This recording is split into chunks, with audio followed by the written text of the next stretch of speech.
하시기 바랍니다. 예수님이 부르시는 자. 예, 할렐루야. 아멘. 예, 다윗이 블레셋 장군, 우리가 알다시피 골리앗을 넘어뜨렸습니다. 넘어뜨리고 쓰러뜨리고 죽인 다음에 그의 인생은 어떤 인생이었습니까? 탄탄대로고 잘 이렇게 놓여진 황금길, 장미꽃길을 간 것이 아니라 골리앗을 죽인 다음에 오히려 가시밭길 인생, 환난과 시련의 인생을 살아감을 볼 수 있습니다. 그의 인생이 그의 장인인 사울에게 쫓겨다니는 그런 인생이었습니다. 목숨을 구하기 위해서 쫓겨다닌 인생이 1년, 2년이 아니고 10여 년 동안에 많은 시간을 이 다윗은 도망을 다녔습니다. 그는 이렇게 날마다 공포와 죽음의 공포에 시달리면서 하루하루 살아가는 그의 인생이야말로 이 젊은 시절에 절망과 고통의 날들이었습니다. 그래서 성경을 보면 그는 살기 위해서 어느 때는 미치광이처럼 미친 채 행동을 하기도 하고, 그 다음 산속에 깊이 숨어서 며칠을 굶기도 하는 그런 청처 없이 도망다니는 그런 인생이었습니다. 그러다가 오늘 이 본문 말씀은 이 다윗이 아둘람 굴로 도망하여서 그곳에 숨어 지내게 되는 그런 그 모습을 오늘 보여주고 있습니다. 우리의 인생은 이렇게 믿음 가운데 승리의 삶을 산다고 하면서도 언제나 잘 되고 창대하게 되지 않는다는 것을 말해주고 있습니다. 오늘 다윗이 이렇게 도망치는 인생의 모습을 통해 우리에게 주시는 그런 하나님의 말씀이 무엇인지를 살펴보도록 그렇게 하겠습니다. 우리가 이 시간 먼저 첫 번째 알아야 될 것은 승리 후에 조심하라는 것을 오늘 본문은 우리에게 말씀해 주고 있습니다. 골리앗은 우리가 알다시피 블레셋의 큰 장수였습니다. 지금 우리가 우리나라 척도로 키가 한 2m 70 이상 되고, 그리고 그의 그 창과 칼은 배틀째 같았던 아주 큰 용사였습니다. 그래 이스라엘의 모든 군인들이 무서워서 감히 이 골리앗 앞에 서지도 못할 그런 아주 큰 장수였습니다. 그래서 우리가 지금도 크레인 중에서 가장 큰 크레인을 뭐라 그럽니까? 골리앗 크레인이라고 하는데, 그 골리앗이라는 말이 여기서 나온 겁니다. 이렇게 큰 장수였는데 어린 소년이었던 이 다윗이 골리앗을 향해서 그 앞에 물맷돌만 가지고 나가면서 그는 사무엘상 17장 45절에 이렇게 말씀하고 있습니다. 다윗이 블레셋 사람에게 이르되 너는 칼과 창과 단창으로 내게 나오거니와 나는 만군의 여호와의 이름 곧 내가 모욕하는 이스라엘 군대의 하나님의 이름으로 내게 나아가노라. 여러분, 그리고 이 물맷돌을 돌려서 이 골리앗을 향해 던집니다. 그런데 그 돌멩이가 골리앗의 이마에 정통으로 맞게 되고 골리앗은 쓰러져 죽고 다윗은 골리앗을 목을 베어 죽입니다. 이렇게 여러분, 이 다윗은 골리앗이라는 큰 장군을 하나님의 은혜로 쓰러뜨리는 그런 큰 승리를 맛보는 것을 보게 됩니다. 우리에게도 이 골리앗 같은 큰 문제가 항상 나를 넘어뜨리려고, 나를 쓰러뜨리려고 달려오는 것을 보게 됩니다. 우리에게도 여러분, 이 골리앗 같은 큰 문제가 나를 넘어뜨리려고 달려옵니까? 다윗처럼 오늘도 우리는 주님이 주시는 힘으로 승리할 수 있기를 간절히 바랍니다. 만군의 여호와의 이름 곧 내가 모욕하는 이스라엘 군대의 하나님의 이름으로 내게 나아가노라. 우리 나아갑시다. 승리의 역사가 나타날 줄로 믿습니다. 아멘. 그런데 여러분, 이런 승리의 역사가 우리에게 계속되는가? 성경은 그렇지 않다고 말하고 있습니다. 그는 이렇게 골리앗이라는 큰 장군을 쓰러뜨리고 죽였음에도 불구하고 그 후에 곧 자신의 그 장인인 사울왕에게 쫓겨서 목숨을 구걸하면서 도망다니는 도망자의 진세에 처하게 됩니다. 여러분, 그렇습니다. 우리는 늘 이런 믿음의 역사를 체험한 후에는 조심해야 된다는 것입니다. 은혜 후에, 축복 후에는 더욱 사단의 역사가 심하게 된다는 것입니다. 이때 사단의 역사는 처음 승리의 역사를 경험하는 후보다 더욱 강하게 역사한다는 것입니다. 다윗이 쓰러뜨리지 못할 것 같은 그런 골리앗을 쓰러뜨리는 승리의 역사 후에 오히려 여러분, 자신의 생명을 지키기 위해서 도망 다녀야 하는 모습과 같은 것이 우리 인생의 모습이고 사단의 역사인 것입니다. 그래서 성경 마태복음 12장 43절 이하에 보면 더러운 귀신에 대한 비유를 예수님이 하십니다. 더러운 귀신이 어느 사람에게 들어갔는데 그곳에서 살다가 나왔습니다.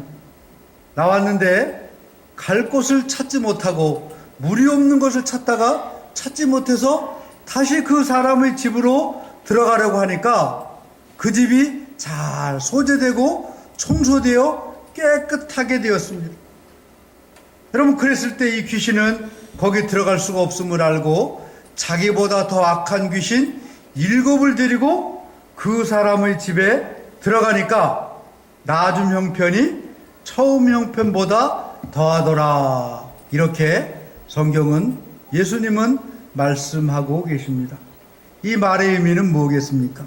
우리가 믿음 생활하고 신앙 생활하면서 승리의 삶을 살고 믿음의 삶을 살아가니까 사탄 마귀는 우리 삶 가운데, 우리의 몸 가운데, 우리의 가정 가운데 더 있을 수가 없어가지고 도망을 나갑니다.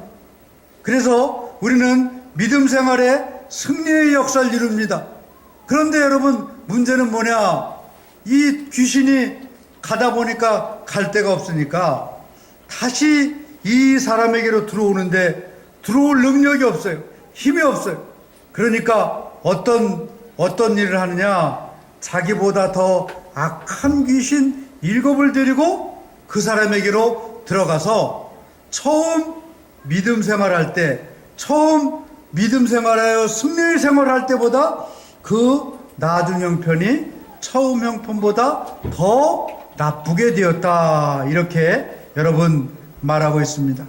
그래서 여러분, 우리는 이렇게 믿음의 생활을 하고 신앙 생활하고 삶을 살아갈 때에 믿음 안에서 승리한 후에 더욱 여러분, 사단 마귀 역사가 심하니까 우리는 늘 조심해야 된다는 교훈을 이 다윗을 통해서 우리에게 하여 주고 있음을 이 시간 깨달으시기를 바랍니다. 두 번째로 우리가 이 시간 알아야 될 것은 이 다윗의 모습처럼 우리는 환난당한 이의 위로자가 되어야 된다. 이러한 말씀을 오늘 본문을 통해서 우리에게 하여 주고 있습니다. 오늘 본문을 통해서 우리가 정말 다른 것은 다 잊어버리더라도 오늘 이 한마디 말씀, 환난당한 이의 위로자가 됩시다. 이러한 말은 잊지 말아야 되겠습니다. 다윗은 도망을 다녔습니다. 많이 도망을 다니다 보니까 그 마음속에 여러 가지 환난당함, 빚진 자의 마음이 원통한 자로서 오늘 도망을 가다가 아둘람 굴이라는 굴에 들어가서 살아가고 있었습니다.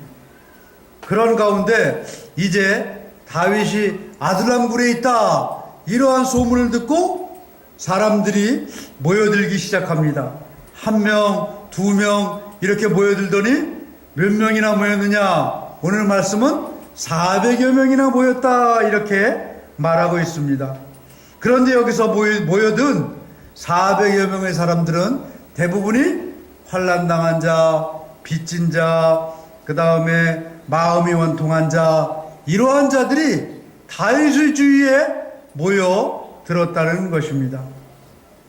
여러분, 이들이 모여서 한 것이 무엇이겠습니까? 다윗이 이들에게 한 것이 무엇이겠습니까? 그것은 환난당하고 빚지고 마음이 원통한 자를 위로하고 격려하는 것이 다윗의 역할이었던 것입니다. 우리 인생 자체가 환난을 당하고 빚진 자의 삶을 살고 마음이 원통한 자의 삶을 살아가는 것을 우리는 보게 됩니다. 그래서 욥기 5장 7절은 특별히 우리 인생들을 향하여서 이렇게 말하고 있습니다. 사람은 고생을 위하여 났으니 불꽃이 위로 날아가는 것 같으니라. 여러분, 우리 인생 자체가 고생을 위해 태어났다고 말씀하고 있습니다. 우리 인생 살아가는데 여러분, 좋은 일이 많습니까? 힘든 일이 많습니까? 고생하는 일이 많습니까? 대부분의 여러분 삶을 살아가면서 마지막 뒤를 돌아보면 우리 삶이 고생하는 일들이 더 많이 생각날 것입니다. 이 성경에 특별히 야곱은 이 바로왕 앞에 섰습니다. 나중에 바로왕 앞에 섰을 때에 그가 고백한 것이 있습니다. 내 나그네 인생길이 130년을 살았지만 그 많은 삶이 모두가 다 환난과 고난의 길이었습니다 라고 고백하는 것을 보게 됩니다. 성경을 보면 주님 앞에 나왔던 자들의 대부분의 모습이 환난을 당하고 빚지고 원통함을 가진 사람들이었습니다. 그래서 누가복음 18장을 보면 예수님이 한 불의한 재판관의 비유를 하는 것을 보게 됩니다. 어떤 도시에 하나님을 두려워하지 않고 무시한 한 재판장이 있는데 그 도시에 한 과부가 있어 자주 그에게 가서 내 원수에 대한 나의 원한을 풀어주소서 하되 라고, 여러분, 한 과부를 이렇게 드러내 보이면서 그 과부가 마음의 원통함과 환난을 가지고 살아가고 있는데 이 재판장이 그 환난과 그 원통한 마음을 풀어주지 않고 있다라고 말하고 있는 것입니다. 여러분, 이 과부가 왜 그 마음의 한과 원을 풀지 못합니까? 바로 이 재판장에 문제가 있기 때문이라는 것입니다. 왜 이 재판장이 과부의 원한을 풀어주지 않고 있습니까? 하나님을 두려워하지 않고 사람을 무시하는 재판장이었기 때문이라는 것입니다. 세상에 여러분, 문제가 생기고 환난과 마음이 원통해지는 이유는 바로 사람들 때문인데, 바로 어떤 사람들 때문이냐? 이 재판장처럼 하나님을 두려워하지 않고 사람을 무시하고 있는 사람들이 세상에는 너무나 많이 있기 때문이라는 것입니다. 사울왕을 보십시오. 그가 어떤 사람이었습니까? 이는 불의한 재판관처럼 하나님을 두려워하지 않고 사람을 무시하는 그런 사람이었던 것입니다. 어디서 하나님을 두려워하지 않는 모습을 봅니까? 이 사울은 하나님 앞에 제사장만 드려야 되는 제사를 자기가 일개 왕임에도 불구하고 하나님 앞에 제사를 드렸습니다. 여러분, 하나님 앞에 제사를 드려야 되는 것은 제사장만 드려야 함에도 불구하고 이 사울 왕이 하나님 앞에 드렸다는 것은 하나님을 두려워하지 않는 그런 모습을 보여주고 있습니다. 또 사람을 무시하는 모습에는 여러분 얼마나 한 사람 한 사람을 무시했으면 특별히 이 높당이라는 곳에 제사장들이 많이 있었습니다. 그 제사장들이 다윗이 도망을 가는데 큰 도움을 주었어요. 그래서 사울이 그러한 사실을 알고 이 높당의 제사장들을 다윗을 도왔다는 이유로 85명을 그 자리에서 다 죽여버리는 그런 악을 행했습니다. 여러분, 하나님을 두려워하지 않고 사람을 무시하는 마음은 사단의 마음인 줄로 이 시간 깨달으시기를 바랍니다. 늘 사단은 하나님과 같이 되려는 교만한 마음으로 가득 차서 사람들을 유혹하여서 사람의 마음속에 하나님을 두려워하지 않는 마음을 심어주고 사람을 무시하는 마음을 심어놓습니다. 여러분, 불의한 재판장의 마음이 곧 이 사단의 마음이라는 사실을 이 시간 깨달으시기를 예수님의 이름으로 축원합니다. 그래서 여러분, 이 사탄이 사람의 마음속에 환난을 심어주고 근심을 심어놓고 마음의 원통함을 심어 놓는다는 것입니다. 여러분, 오늘 이 시간 우리가 깨달아야 될 것은 내가 누군가 때문에 내 마음속에 환난이나 근심이나 마음의 원통함을 당하고 있다, 이러한 것을 느꼈다면 나 또한 누군가에게 이 과부처럼 마음의 환난과 근심과 원통함과 원망하는 마음을 심어 주었다는 사실을 이 시간 우리는 정말 깨달아야 될 줄로 믿습니다. 그러면 여러분, 우리는 우리 마음속에 이런 환난과 근심과 원통함의 마음을 가지고 그냥 영원히 살아야 되는가? 아니라는 것입니다. 이 여러분 마음속에 환난과 근심과 원통함을 당하는 사람들이 다윗에게 모여들었을 때 다윗은 그들의 환난한 마음, 원통한 마음, 근심하는 마음을 풀어주고 위로하고 격려하고 그들의 힘이 되어 주었던 것입니다. 여러분, 이러한 자들이 다윗에게 모여들어서 다윗을 통해서 위로함과 그들을 격려함과 힘이 되어 주었듯이 여러분, 우리도 의지하고 따라갈 길이 있다는 사실을 이 시간 믿으시기를 바랍니다. 여러분, 그분이 누구입니까? 마태복음 11장 28절은 우리에게 말씀하고 있습니다. 수고하고 무거운 짐진 자들아 다 내게로 오라.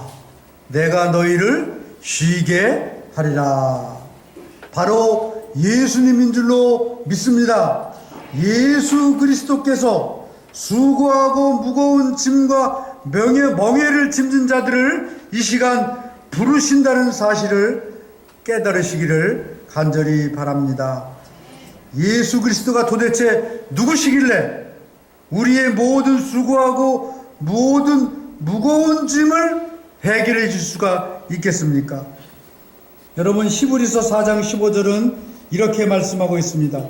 우리에게 있는 대제사장은 우리의 연약함을 동정하지 못하실 리가 아니요 모든 일에 우리와 똑같이 시험을 받으신 이로되 죄는 없으시니라. 예수 그리스도는 이 땅을 사시면서 철저하게 인간의 삶을 사셨다는 것입니다. 그래서 여러분, 우리가 알고 있듯이 예수님은 십자가의 환난을 당하셨고 빚진 자의 마음, 원통한 삶을 이 땅에서 사셨습니다. 제자들의 배신도 당했고요. 또 예수님은 원래 어떤 분이십니까? 이 땅을 창조하신 하나님이십니다. 그 하나님께서 창조당한 피조물에 의해 수치와 아픔과 죽음을 당하시는 그런 큰 고난을 치르셨던 거예요. 그러므로 여러분, 예수 그리스도는 이 땅을 살아가는 모든 이들이 빚진 것, 환난 당하는 것, 원통한 것을 예수님 스스로가 다 경험하시고 다 아신다는 사실입니다.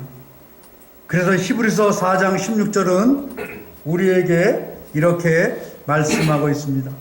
그러므로 우리는 긍휼하심을 받고 때를 따라 돕는 은혜를 얻기 위하여 은혜의 보좌 앞에 담대히 나아갈 것이라. 여러분, 다윗은 아둘람 굴에 있으면서 오늘 본문 말씀처럼 그들에게 모여들었던 환난당한 자, 빚진 자, 마음이 원통한 자를 어떻게 했습니까? 한 사람도 다 내쫓지 않고 다 받아주고 그들의 힘이 되고 그들의 위로가 되었습니다. 그래서 여러분, 이 사람들은 다윗의 보호와 위로와 격려를 받으면서 새로운 다윗의 위대한 군대가 되었다는 것입니다. 여러분, 예수님은 이 시간 사람을 부르십니다. 내가 환난을 당하고 있느냐? 내가 빚을 지었느냐? 내 마음에 원통함이 있느냐? 나에게 오라. 내가 너희를 고쳐주리라. 출애굽기 15장 26절은 이렇게 말씀하고 있습니다. 가라사대 너희가 너희 하나님 나 여호와의 말을 청종하고 나의 보기에 의를 행하며 내 계명에 귀를 기울이며 내 모든 규례를 지키면 내가 애굽 사람에게 내린 모든 질병의 하나도 너희에게 내리지 아니하리니 나는 너희를 치료하는 여호와임이니라. 여러분, 내 삶에 오늘 다윗의 주위에 모여든 사람처럼 환난을 당한다면, 고난을 당한다면, 빚진 자의 모습으로 살아간다면, 여러분 이 시간 치료자 되시는, 그리고 또 위로자 되시는 주님 앞에 나아가실 수 있기를 예수님의 이름으로 간절히 축원합니다. 환난이 변하여 기쁨이 되고 빚진 것이 변하여 여러분 이제는 빚을 주는 자가 되고 원통함이 변하여 즐거움이 되게 하시고 마침내 하나님의 위대한 군대로 우리를 세워 주실 줄로 믿습니다. 오늘 이 시간 주님 앞에 나아가실 수 있기를 바랍니다. 오늘 이 시간 나의 모든 것을 다 주님 앞에 내려놓고 치료의 능력을 깊이 간구하면 오늘 이 시간 주님의 날개 아래 거할 때에 주님의 위로와 주님의 놀라운 치료의 은혜가 함께 하시는 역사가 나타날 줄로 믿습니다. 오늘도 우리는 주님의 이 부르심에 아멘으로 나아가며 주님 앞에 위로와 치료와 격려와 새로운 능력을 받아 하나님의 큰 군대가 되는 놀라운 역사가 함께 하시기를 예수님의 이름으로 간절히 축원합니다. 아멘. 기도하겠습니다. 아버지 하나님 감사합니다. 하나님께서 우리를 사랑하여 주시고 이 시간 이렇게 불러주시니 감사합니다. 다윗의 주위에 많은 환난당한 자, 원통한 자, 빚진 자들이 모여들었듯이 오늘 이 시간 우리 인생에 있어서 환난을 당하고 있습니다. 빚진 자의 삶을 살고 있습니다. 원통한 마음이 나에게 있습니다. 오 주님, 이 시간 나를 불러주시고 나를 아버지 하나님 이 시간 당신의 날개로 덮어주셔서 정말 내 삶에 환난이 변하여 기쁨이 되게 하시고 근심이 변하여 하나님 즐거움이 될 수 있도록 역사해 주시고 위로하여 주시고 회복하여 주시고 치료하여 주시옵소서. 감사함을 드리며 예수님 이름으로 기도드리옵나이다. 아멘.